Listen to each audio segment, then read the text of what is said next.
देशवासी ठीक से अभी तक कोरोना के डर को भूले भी नहीं थे कि एक बार फिर से कोरोना ने डराना शुरू कर दिया।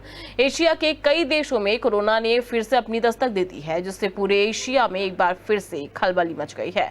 तो यहाँ भारत में भी पूरी तरीके से लोग अलर्ट हो चुके हैं। मध्य प्रदेश ने भी कोरोना के नए वेरिएंट पर पैनी नजर रखी जा रही है। कोरोना का नाम सुनते ही डेल्टा वेरिएंट की याद आ जाती है, जिसने देश में कुछ ऐसी तबाही मचाई थी कि हर जगह केवल मौत ही मौत दिखाई दे रही थी। आलम ऐसा बन चुका था कि शमशान घाट हो या कब्रिस्तान, अंतिम संस्कार के लिए घंटों इंतजार करना पड़ रहा था। अभी लोग ठीक से कोरोना के सदमे से बाहर ही नहीं निकल पाए थे कि एक बार फिर से कोरोना ने लोगों को डराना शुरू कर दिया। एशिया के कुछ देशों में कोरोना के केस फिर से बढ़ने लगे हैं। चीन, सिंगापुर, हांगकांग और थाईलैंड में संक्रमित लोगों की संख्या तेजी से बढ़ रही है। इसकी वजह है ओमिक्रॉन या नया वेरिएंट JN.1, जो बहुत तेजी के साथ फैल रहा है। डरने वाली बात यह है कि इस वेरिएंट ने अब भारत में भी दस्तक दे दी है।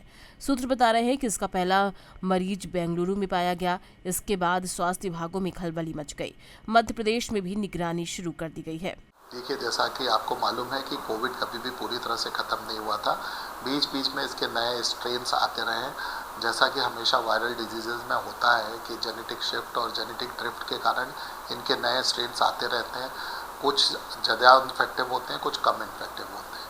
तो अभी भी अगर हम देखें तो कोविड के कुछ केसेस लगातार मिल रहे हैं, पर अभी जो केसेस मिल रहे हैं आम तौर पर ऐसे लोगों में मिल रहे हैं जो पहले से ही इम्यूनोसप्रेस्ड हैं, यानी जिनका रेजिस्टेंस पावर कम है, और जो स्वस्थ लोग हैं उनको इन्फेक्शन रेट बहुत कम है, और अगर उनको इन्फेक्शन हो भी रहा है तो उनको अलग से ट्रीटमेंट लेने की आवश्यकता नहीं पड़ रही है। तो इसको देखते हुए हमें उम्मीद है कि अधिक से अधिक लोगों को कोविड नहीं होगा। किंतु अगर फिर भी कभी ऐसा होता है कि नंबर्स में लगातार बढ़ोतरी देखने को मिलती है, जैसा कि आपको मालूम है कि जो IHIP पोर्टल है, हमारी जो सर्वेलेंस की टीम है, IDSP की टीम है, वो लगातार जितने भी इन्फेक्टिव डिजीज़ेज़ हैं, कम्युनिकेबल डिजीज़ेज़ हैं, उनकी लगातार मॉनिटरिंग करती रहती है। तो अभी तक तो ऐसा कोई इंक्रीज़ देखने को नहीं मिला है। अगर कोई इंक्रीज़ देखने को मिलता है तो आपने देखा था कि कोविड के समय में हम लोगों ने अपने, चाहे नंबर ऑफ बेड्स हो, चाहे ऑक्सीजन बेड्स हों, चाहे ICU बेड्स हों, चाहे पीडियाट्रिक या न्यूनेटल बेड्स हों, चाहे ऑक्सीजन प्लांट्स हों, उनकी सबकी तैयारी करके रखी हुई है। हमारे पास सफिशेंट नंबर में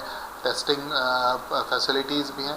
तो अगर कभी ऐसा होता है तो हम लोग उसके लिए काम करने के लिए पूरी तरह से सक्षम हैं। स्वास्थ्य विभाग के आला अधिकारियों ने सभी जिलों के स्वास्थ्य अधिकारियों को विशेष निगरानी रखने के निर्देश दिए हैं, और इस बार वेरिएंट के लक्षण दूसरे वेरिएंट से कुछ अलग ही पाए जा रहे हैं।